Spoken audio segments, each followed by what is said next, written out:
Hi, this is Melissa Carrick with Caliber Home Loans, and I wanted to show you part 4 of the shed project.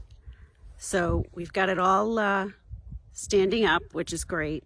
We had some help on Saturday, and then on Sunday we reinforced the top and put the braces inside. So if we have some real heavy winds, it's not going to blow over till we have a chance to get the rafters on and the roof. I'm going to go ahead and flip the camera around. So you can see here that we've got the shed together. And I don't know if you remember, but I was talking about making sure that we squared up everything. Well, you can see we had to pull the panel off this corner here, and we'll have to get some replacement panel for it.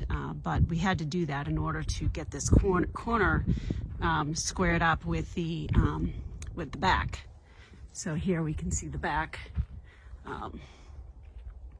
It's been a challenge here, you know, getting it standing up, and then we had to put the bolts in to secure the, as you can see here, put the bolts in to secure it to the cement, because we don't want it blowing over. We don't want to have any problems with it down the line.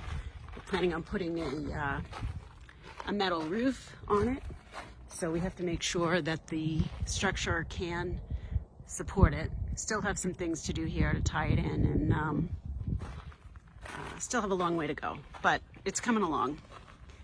And just wanted to show you where we're at. So thanks for watching.